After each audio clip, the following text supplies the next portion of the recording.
Out in the sunlight. I don't know how long we're going to have him, but he is in the sunlight, and we will get to him because, God forbid we should keep him from the rest of his laboring on Labor Day. We're going to go ahead and start hour number 2. And we have the mobile cameras for SDH. Bart, where are you, sir? Live from the banks of the Tippecanoe River in north central Indiana. Oh, wow. Is Tyler there with you? Not that I know of. Because, Tippecanoe and Tyler, too. Yeah, I don't think he is. Because if he was, he'd be like 300 years old. That'd be kind of... Yeah, no. He is not here with us this weekend. Yes. No sightings. So for those that follow Bart on the media that is social, he was cooking out. He was grilling. He was doing the grilling things. And other folks are doing that this morning. Attaboy. See, now that's the thing, is that you got to have folks that are doing the grilling for you for the separate meals. If there are those that have more, depth or awareness for breakfast, that's always a good thing. Let them absolutely let the rest of us absolutely. Are we going to talk about what happened in Morgantown, or did that not happen? Well, now Mike Conti gets to talk shit on me for another year, so that's just the unfortunate part. I've been saying I'm not a believer in the head coach, and that is still true. Oh man, it was. I was wondering if that second half was actually even going to get played. I mean, it was a tight first half, and then they came out from the weather delay, and then it was all We had tea times that lined up with the end of the game, and that unfortunately meant that I didn't get to watch the second half, or maybe fortunately, depending on how you look at it. Oh boy! And so. That's not an air raid siren, is it? I don't think so. I think it's probably a boat coming by. Okay, just checking, because when you hear something that is consistent and high pitched, there's always a bit of a concern. Yeah, it sounds marine more than aerial. Okay, just checking. I mean, because I'm always looking out for you. You know that. I'm always making sure that everything's going to be fine. Yeah, that. Good Lord, man, that is. Yeah, I'm gonna step inside. Well, I mean, I was just concerned for the general well-being of humanity on the banks of the Tippecanoe River. What I wanted to – there's a couple of things to get into this morning. Obviously, there's some reffing down here that we need to get into, and one involving your beloved Arsenal, because we have to go. But the roster selection for the USMNT, I wanted to discuss that with you as well, and Mikey Veras being a very, very busy man. We have a roster. So what are your thoughts on said roster heading into this international window? Well, I think if you're going to have any hot takes about this roster, other than Caleb Wiley as the next coming of, Jesus on the left backside, then you're looking at this in the wrong way. I mean, look, we've got an interim head coach. I think it's very clear that Poch is the guy we want, where it's just a matter of how does this happen. And there are some call-ups that are interesting. And then there are some exclusions that, between slight injuries and just needing a bit of rest, it makes sense. I'm excited. There are some not new names necessarily, but guys who should hopefully get legitimate chances to start and play significant minutes that would not normally get a look. And I think that is the important part of this roster, is you've got a couple of newer names that hopefully get to see the field and show that they can probably be depth options here for the U.S. men's national team. The missing players in that squad of 18 from Copa, 4 starters, Tyler Adams and Tim Weah, who are both listed as injured. Yes. Then you have, Jedi Robinson. We were on a break. Yeah, so you're on a break from Jedi because of his 2 off-season surgeries. Weston McKinney, who's trying to get back to full song after all the preseason with Juve. So here's what Mikey Veras said about this. He says, quote, "September is always a tricky window. You have players coming off international tournaments and then straight into preseasons, players who are trying to establish themselves and their places at clubs, and you have a lot of movement in the transfer window, so you have to look at the whole picture at what's going on to be best long-term." And then he mentions Weston McKinney not able to do a full preseason. Best thing for him in collaboration with player, club, and country is to leave him at Juventus and let him catch up and get ready for the season. Jedi's been playing banged up for the last year. Best thing for him at this moment is to stay back, reset, get ready for a long, grueling Premier League season. At the end of the day, We work with the player because the best thing for them long-term is the best thing for the national team, end quote. Keepers. Ethan Horvath, Diego Koken. Yeah. Schulte and Matt Turner. Diego Koken getting the call-up from FC Barcelona, too. Yeah, there was some weird discourse about this on Twitter. I don't think he's going to play, John. He's, a teenager who hasn't even broken through as a starter at Barcelona. Obviously, right. That's tough to do. Yes. But this is a good use of the, there's not really a roster limit for a training camp. He has been a mainstay at Barcelona and their youth and second teams. And he is an American, he has American citizenship. So he should be a part of this national team if we think he is a guy who can help us in the future. I think this is a great use of bring in a fourth goalkeeper. Who cares? I mean, but seriously, John, because Schulte's in the same boat, like Schulte's the third goalkeeper. It's like, well, he's probably not going to play. Yeah, that's fine. But these are two guys that you see, and you're betting on them for the future. Yeah, give them reps and see how they respond to a national team camp situation. 8 defenders in the call-up. Austin Trusty, Marlon Fossey from Standard Liège, Christopher Lund, Mark McKenzie, Tim Reen, Chris Richards, Joe Scally, Caleb Wiley. So Caleb Wiley being the second coming of our buddy Jesus, who we like very much. And Marlon Fossey, I thought that was an interesting one. He's been in consideration for a while. I forget which camp he made last year, but he was in a camp of some sort. I forget. But that is an interesting one, John, because as you know, our good pal and resident temper tantrum thrower, Serginho Dest, not part of these camps because of a significant knee injury. So we wish him the best in his recovery. Well, that opens things up. I think we all felt comfortable enough with Joe Scally during Copa. I don't think he did anything that should say that he shouldn't be that next starter. But the problem is, John, if your starter goes out, then your second string has to go to starter. You got to have a guy to be second string. So this is a good opportunity for Fossey to prove that. I am a little concerned that we haven't seen Brian Reynolds play for the U.S. national team at a senior level in a while. He wasn't part of the Olympics. I'm a little bit higher on him, mainly just because of the age. Fossey is older. He's in that 25 and up age group. Right. But been a very good, solid player in mid-tier leagues, if you will, in Europe.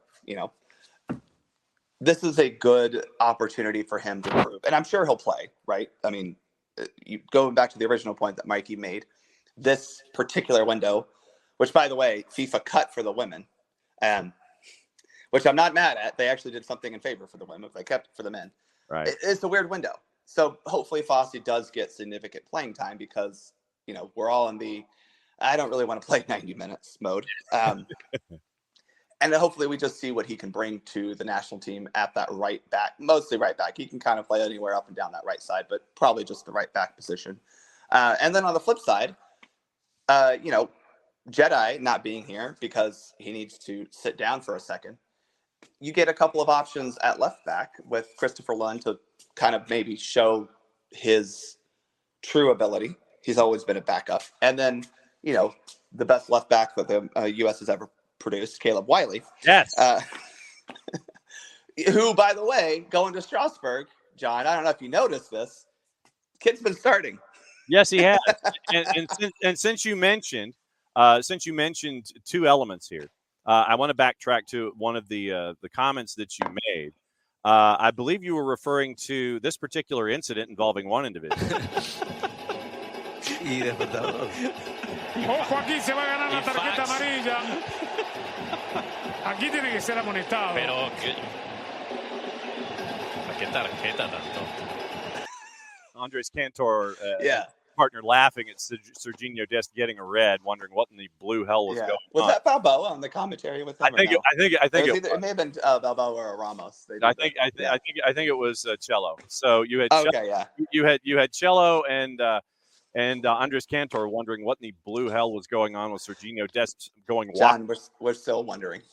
Going mental walkabout. But since you mentioned Caleb Wiley, the greatest left back in the history of this planet or any other. Yeah. He had a moment on the weekend, and so I feel like in the best interest of having our highlights on Monday, that we should let everybody know who didn't get the chance to see what happened. They can hear what happened, courtesy of our friends at BN and League McDonald's. So one of those who's come in from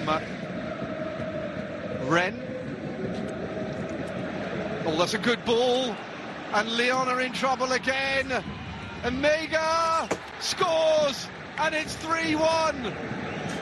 And Lyon are falling apart.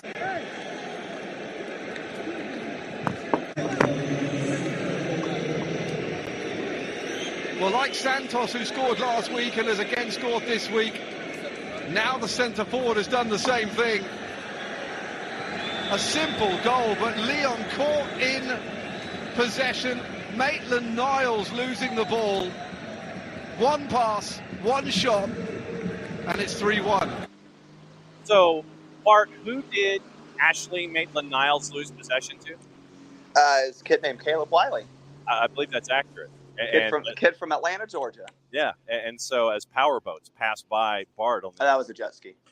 Well, fine. Then it was a jet ski on the banks of the Tippecanoe River passing by Bart this morning as he's with us graciously on a Labor Day while others around him labor and cook brunch. Yeah. So Caleb Wiley putting in starts and putting in minutes. I think in the 3 matches so far for Strasbourg, he is 2 starts and came in the other match at 45 minutes.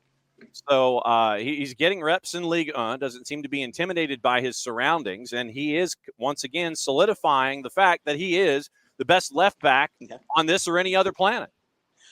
Yeah, I mean, look, I'm going to continue to hype the kid up because he is truly an Atlanta product on multiple levels.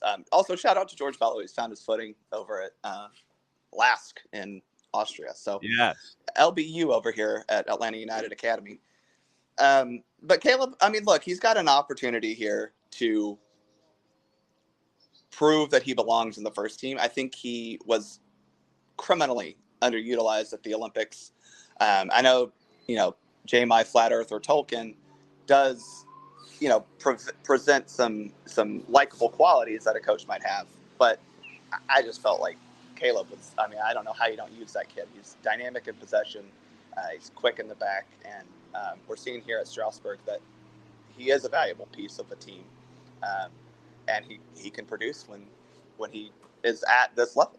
Yep. What we didn't tell you was after that goal by Omega was scored in the 58th minute, Lyon would score. Maitland-Niles would get his revenge. Yeah. They make it 3-2 in the 61st. Then Orban would get a brace in 9 minutes. And Lyon would come back to win 4-3 after being down 3-1. But we're not going to talk about that. We can still cheer a little bit for Lyon. They got an American there in Tanner Tessman. So, we're okay with that happening. Yeah, that is true. They also have Mikhail Tadze, who I wish we could have jumped on, some kind of a window.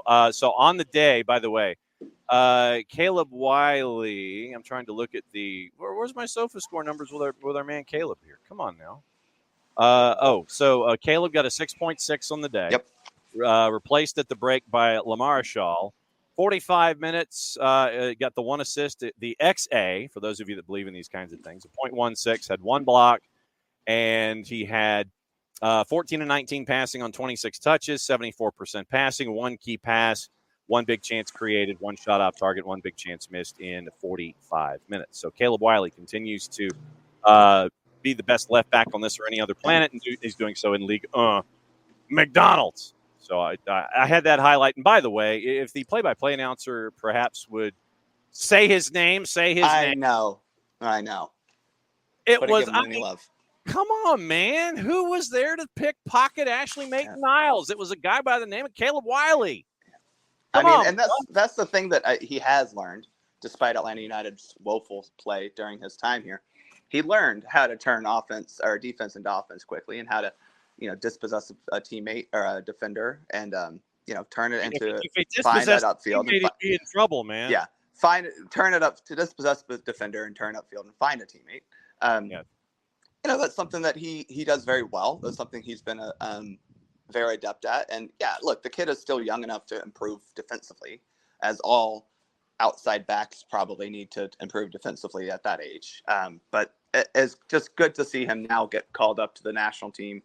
Again, don't take too much from it. Jedi's not here. It's you got Mikey Vara substitute teachering. It is what it is. It's a September window against Canada and New Zealand. These games won't be very high stakes, if you will, but it's still good to see. Yep. Midfielders getting the call in. It's Johnny, Luca De La Torre, Aiden Morris, who's at Middlesbrough, Yunus Musa, Gio Reyna, Malik Tillman. And the midfield group, once again, pretty much what you would expect in a situation like this. Yeah, when you don't have Wes and you don't have Tyler, these are the guys that, are going to be next. Aiden, probably a little bit of a surprise, but I don't know how much of a surprise. He's had a really good job, really good time to start the season at Middlesbrough, because I refuse to use that stupid pronunciation where you don't use half the letters. Middlesbrough. Middlesbrough. Middlesbrough. Yeah, I'm out here with 2 third graders, and I've heard that word bruh a lot. Bruh. But yeah, Aiden is probably the surprise of this group, but not really when you look at the grand scheme of things. I think maybe some people were thinking Leonard Maloney could have been a call-up, but Aiden Morris has been doing well at Middlesbrough, and he's earned a call-up by what he's done in I think the championship has played 27 games so far in 3 weeks. You're not wrong. You're not wrong. The schedule from hell that is the on top of like EFL Cup and leagues, Gummy Bear and FA Gummy Bear Cup, FA and Gummy Bear and Johnston's Paint Trophy and all that kind of stuff. Forwards group fairly standard: Brendan Aronson, Valerian Balogun, Pepe, Pulisic, Sargent, and Haji Wright. I think if you're looking at this, John, you're a little concerned about the winger depth, as has been kind of a theme for the last year in the U.S. men's national team. But Pulisic, I think this is the camp that I want to see Pulisic on the right, John, and you let Haji start on the left, and just see what happens. Bart Keeler at Barnabas Prime 19 at SoccerForUSPod on the 280-character app, showing us his avatar because he doesn't want to show us what's going on to the banks of the Tippecanoe River this morning as he joins us during Labor Day, as he tries not to labor, but he's going to hang out with us and graciously do so while he's having brunch and coffee all at the same time, but not on camera, and we appreciate that. All right, so switching over to reffing down here. Yeah, and listen, John. Here we go. Referees should not be deciding title races in August. Oh boy. So, all right. So, let me since you put that cap on first, since you went ahead and had that hat on in describing the Declan Rice incident from the weekend, I'm going, sir, to ask that you take that cap off and put your reffing down here cap on. And the interesting element in this, you have the laws of the game from Law 12, fouls and misconduct. So here we are. Referees must caution players who delay the restart of play by, subpoint 1, appearing, as they add photos finally, appearing to take a throw in, but suddenly leaving it to a teammate to take. Subpoint 2, delaying leaving the field of play when being substituted. Sub 3, excessively delaying a restart. Sub 4, kicking or carrying the ball away or provoking a confrontation by deliberately touching the ball after the referee has stopped play. Sub 5, taking a free kick from the wrong position to force a retake. So if we apply Law 12 to the incident involving Declan Rice, what say you, referee, Bart Keeler? Well, I think the issue that has been rightfully talked about here is consistency. And then also, I find this to be such a low grade offense. This is not even the most egregious tap away that we saw all weekend. That's certainly not the most egregious kick the ball away after a restart has been called that we saw in this game. Right. And I think that's where the legitimate criticism of this referee, Chris Kavanaugh, comes down to, is this was a wildly over dramatic reaction to something that happens a whole lot in the game. As yet another jet ski passes by. No, dude, you can let the jet ski pass by. It's perfectly fine with me. You don't have to mute. Well, No, we're on Labor Day. Just all be on a body of water. Yes. I was going to say, is it the same jet ski that's just no, buzzing? it's not. It's a different one. It's a different. The other one was a father and son. That was kind of nice. Because if it was the same jet ski, I could understand them wanting to be behind you as you're doing a live shot. Yeah, no, it's not the same one, unfortunately. Damn. But I think that's just the issue here is that when you looked at this, it's like, what was the one? Rightfully, a lot of people have pointed out that the ball was still rolling, so it's not like you were going to take a free kick. By the way, the ball was rolling after the player who got fouled rolled the ball up about 10 feet from where the actual free kick should have been taken, which also was in that point that you just talked about, John, in Law 12. And it wasn't like he functionally messed up the ability to restart, right?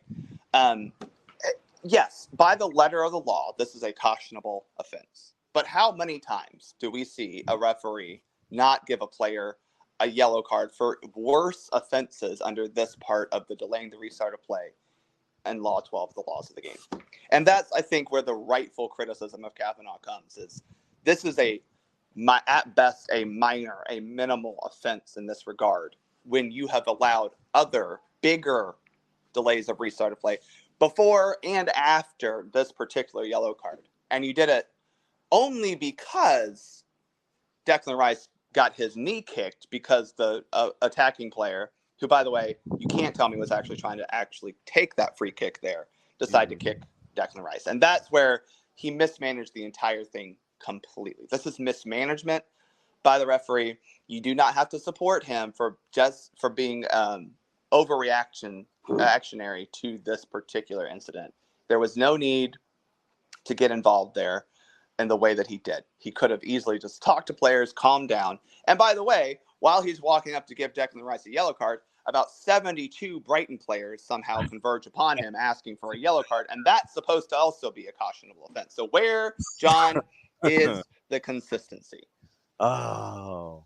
And that's all we asked for. That's what we try to talk about here. Consistency. Damn the injustice and the consistency. I see what you're staring at here.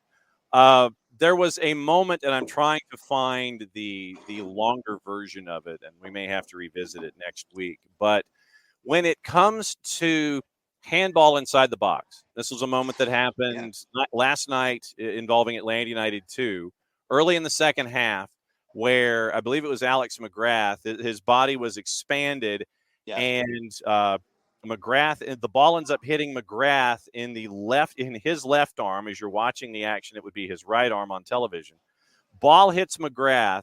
Then the man in the middle calls handball inside the 18, calls penalty. Javi Armas converts it, and we get to 2-2 at that point before all the chaos happened in the final, 97 minutes of this match.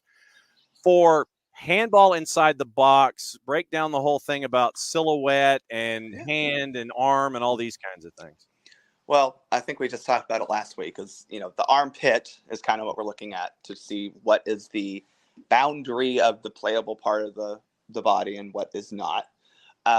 But the problem you're going to run into as a player is anytime the arm is extended outside of your body frame, silhouette, if you want to use that word. I don't like that word.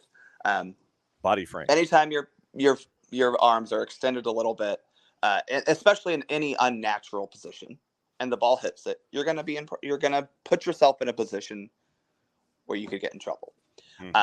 And unfortunately, you found yourself in a situation, the defender found himself in a situation where the ball hit his arm while it was outstretched. And that happened.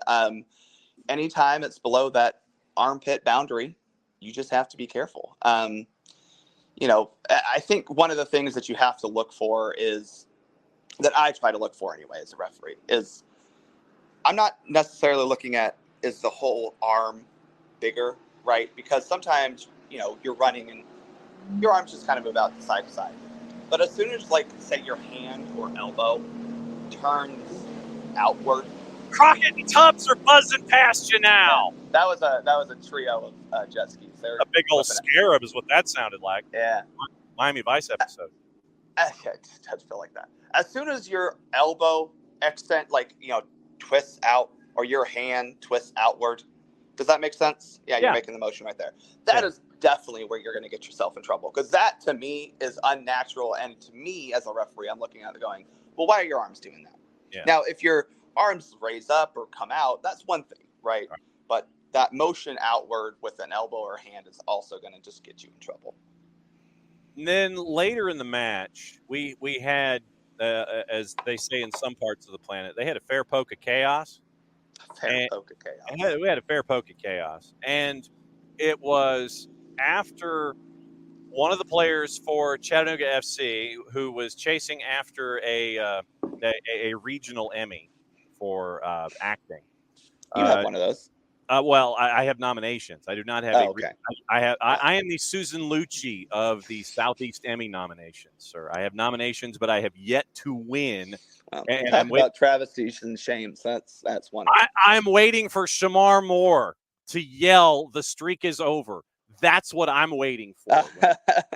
That's what I'm waiting for.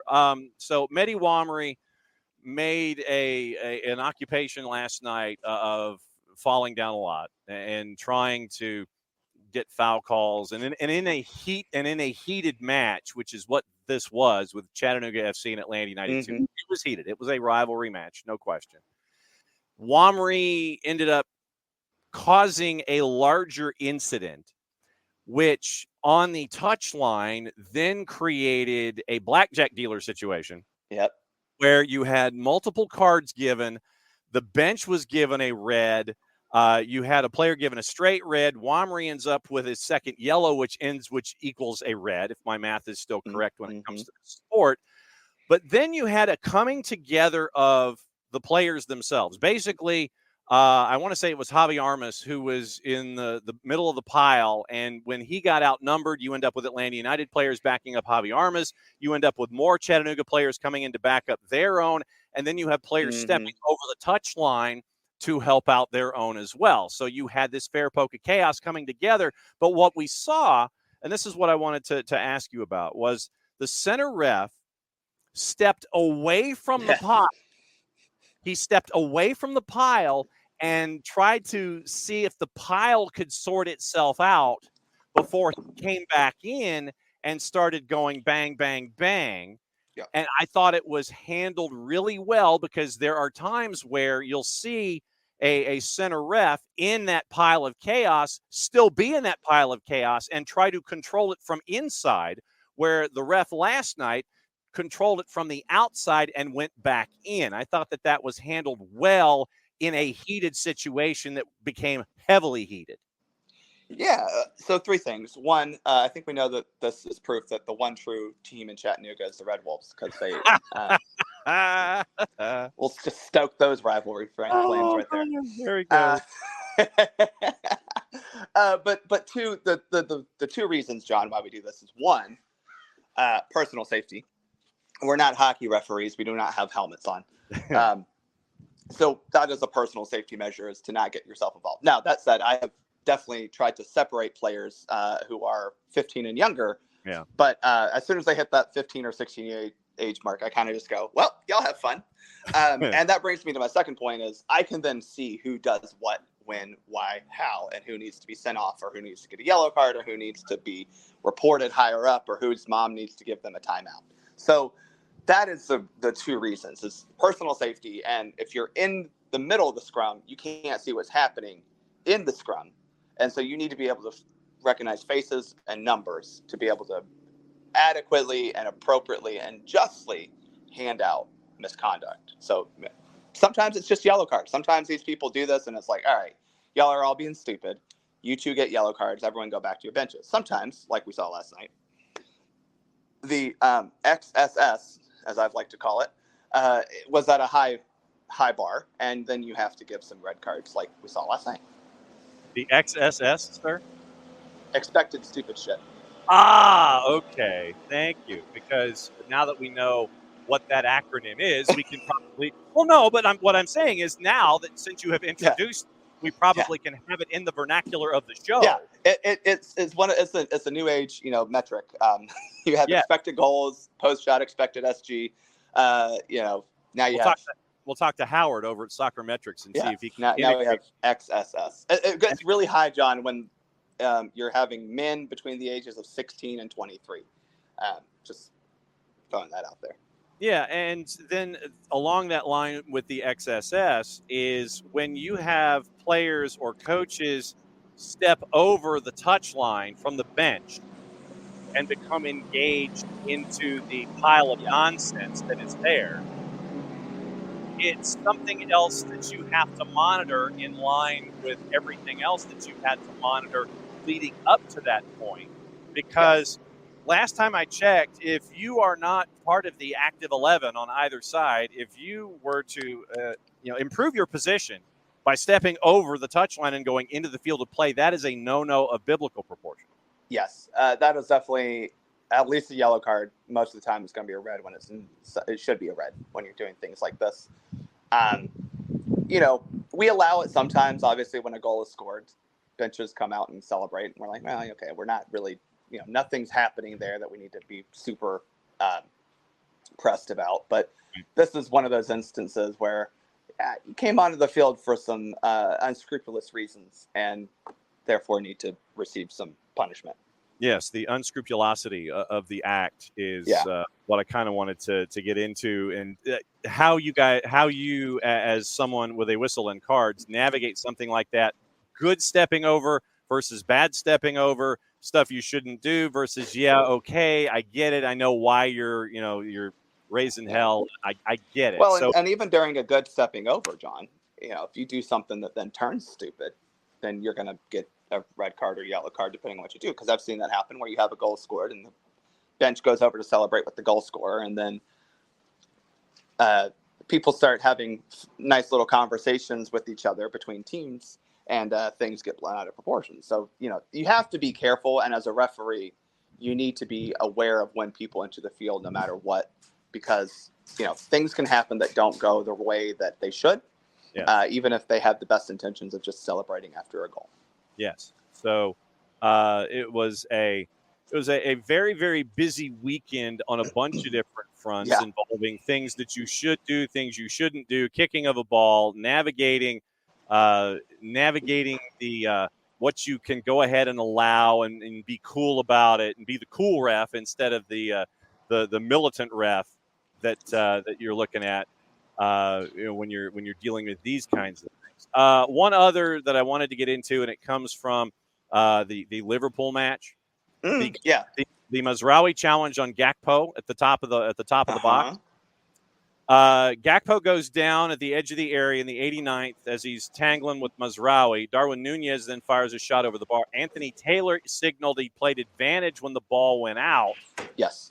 VAR checks for a possible penalty. So the process there, VAR would call for no penalty.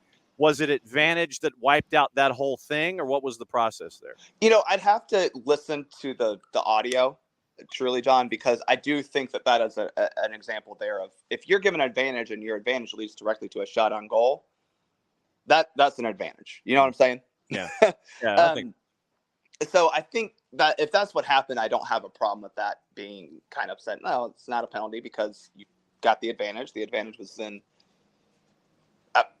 capitalized on. It just the ball didn't go in the back of the net. And I think we've seen. I think there was a Manchester United. I want to say it was Rashford had this in a Champions League match for some reason where he was fouled in the act of shooting. Yeah, and that was given a penalty kick. Well, that is different because that wasn't an advantage. He was fouled. I think it was maybe right after he kicked it, and it's like no. You can't. You wait to see if the ball went in the back of the net, but you can't take someone's knee out while they're shooting. The advantage applies. Well, no, you can't do that. This happened before that, and so I think rightfully they applied advantage and said, okay, we'll keep playing. You got the ball. And then I think when you look back and you go, well, yeah, this could have been a penalty, but it seemed like the referee gave the advantage. Yeah. So we don't come back and give it to them after that. Right. The question being, should advantage be played on a penalty situation, and why wasn't it pulled back by VAR if the ref had judged a foul but got positioning wrong? I had a similar situation recently. And the reality is, look, if you take a full-on shot after being fouled and you have the advantage, again, the foul occurred, you keep possession, so therefore you have the advantage. Not fouled in the act of shooting. is how I would apply it.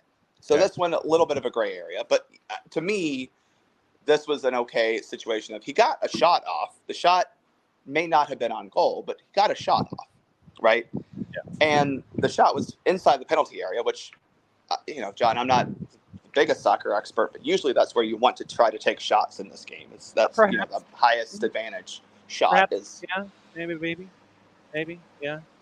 I see where you're going. They had the advantage. And I think in this result, again, it wasn't necessarily in the act of or right after he shot the ball. So I thought this was okay. Okay. Any other calls that I ignored that stuck in your craw from the weekend that need a reffing down here analysis? No, actually, I thought, MLS was pretty okay from what I watched.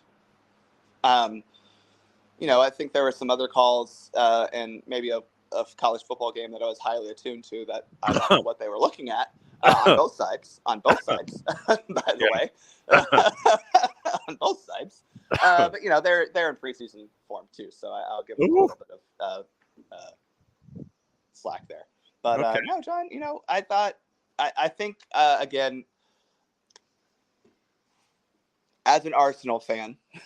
Yes, and that was why I wanted to have you separate. It's hard to be super neutral about that, and I understand that a referee should always support referees, but you do also have to call them out when they handle the situation poorly. And again, I just think Kavanaugh handled the situation poorly. I don't necessarily think that he misinterpreted or misapplied the laws of the game, right?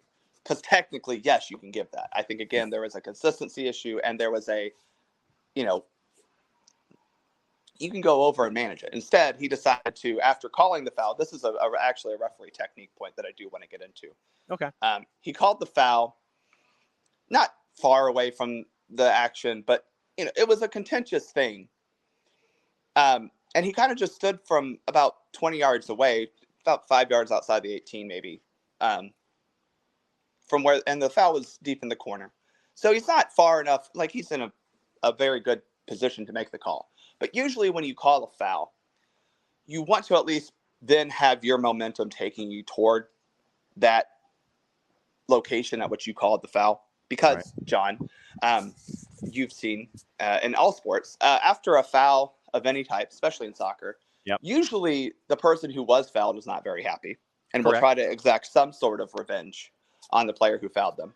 And so as a referee, you just need to be ready to deal with that. Mm-hmm. And so the fact that he was so far away for the restart, and I get it. Look, it's a 90-minute game. You're running a lot. This isn't maybe one of those times where you don't have to, but he just kind of stood there and then he took forever to walk over there. And I just don't think that even during that, it's like, so you weren't in a hurry to necessarily get over there and give the yellow card, or the dude just got kicked. I mean, this is a possible mass confrontation in its own right. I just think the whole situation was mismanaged. Yeah. And that to me is the flaw, the fault here that the referee made is that he did not manage this entire situation properly at all. And it cost Arsenal a title in August, because certainly Manchester City, who, by the way, doesn't get penalty calls against them when they clearly commit penalty kick offenses, they get away with it. So one final thing before you go back to brunch. How long are you staying up there, by the way? We are leaving tonight. We're driving to Nashville and then finishing the trip tomorrow. Okay. Sporting Resource on the 280 character app. I saw this and I bookmarked it, and so I actually had my tablet with me this morning in addition to both computers, all three computers actually. Dang, that's a lot of technology for you, John. I know, and having the wireless working is key for me as well, since I don't know how to reset it. Oh boy. In 2022, this is from the Sporting Resource over on the other side of the pond. In 2022, the four-letter paper reported a mass exodus of refs. Question is why? Verbal and physical abuse, even against teenage officials, the impact of severe shortages across the game. In England, 10,000 leaving over a 5-year period. And Sporting Resource interviewed a couple of young 16, 15-year-old officials who initially were excited about being referees, but then left. The harsh truth, according to Sporting Resource, harsh truth many young refs face. verbal abuse from the sidelines, physical aggression from players, feeling isolated among adults. With treatment like this, how many last beyond 2 years? The consequences, according to Sporting Resource, are dire. Once again, this is overseas. It can apply somewhat here. That's why I wanted to get your feedback. Massive decline in referee numbers, games canceled due to lack of officials, quality of the match is suffering. Experts suggest urgent action is needed. 1, zero tolerance policies for abuse, better protection for young officials, education for players, coaches, and parents. And so Sporting Resource maintains by supporting young referees, we're not just saving football, we're nurturing resilience, decision-making skills, leadership abilities, and our future community leaders. And so your experience involving what Sporting Resource broke out yesterday from 2022's 4-letter paper. Well, I'll say one of the reasons that I've continued to referee for as long as I have, which, John, it's my birthday month. I'll be a decently momentous age. That means I will have refereed for 20 years. So you're turning the big 3-0? No, there's about 5 more added to that. So I started refereeing at 15. Okay. I'm into my 20th year as a referee. Haven't been continuous, but one of the reasons why I've stuck with it so long is when I was a young referee, I enjoyed it because, and I think this is something that does need to be highlighted from this piece, is where the referees can take some responsibility. I had great adult referee mentors who taught me, who were polite to me, who were sticking up for me, and taught me how to better my own personal game, but just taught me about refereeing in general. So, I'm thankful for that. I had great assigners and great referees mostly great assigners and great referees I worked with, who nurtured and helped me as a person become a better referee at 15, 16, 17 years old. We do have a responsibility as older referees to, interact with, be nice to the younger kids, but then also teach them, help them learn, point out things that they can do better, but at the same time, point out things they are doing great. That's one of my biggest things that I try to do when I'm out there is say, hey, you're doing this well.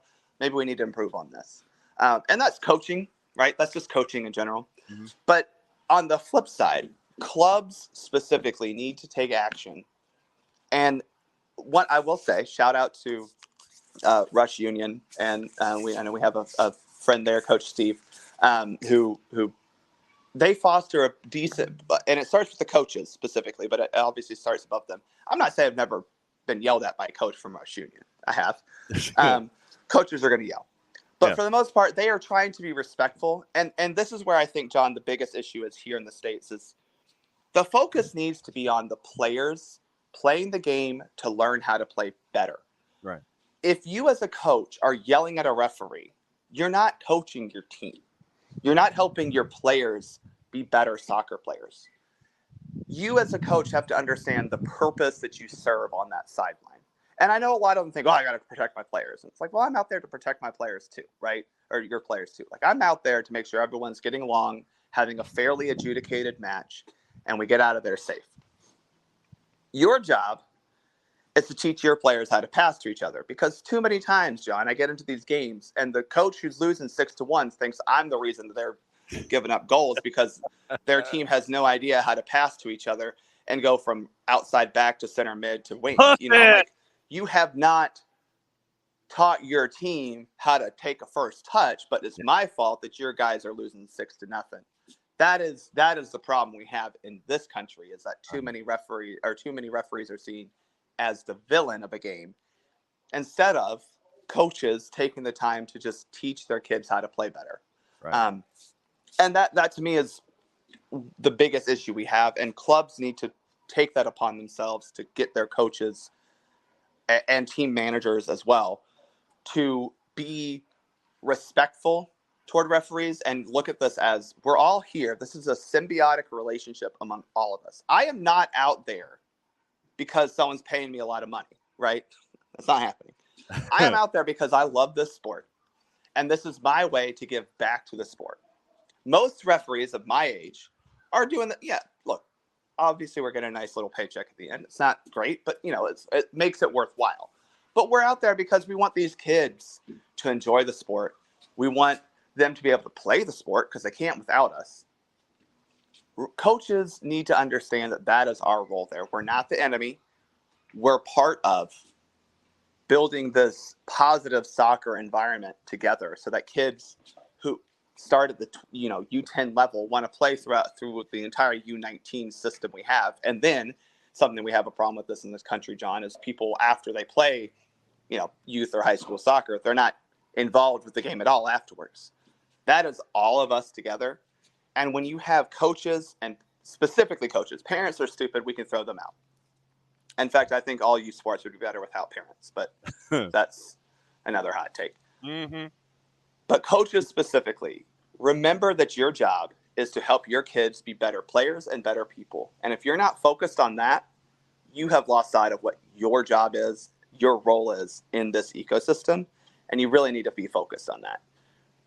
I think too many coaches lose sight of that. Too many coaches see Mikel Arteta ranting and raving on the sideline. I think, I got to do that because Mikel Arteta does. Well, Mikel Arteta is making multiple $1 million a year to coach guys making tens of millions of dollars a year.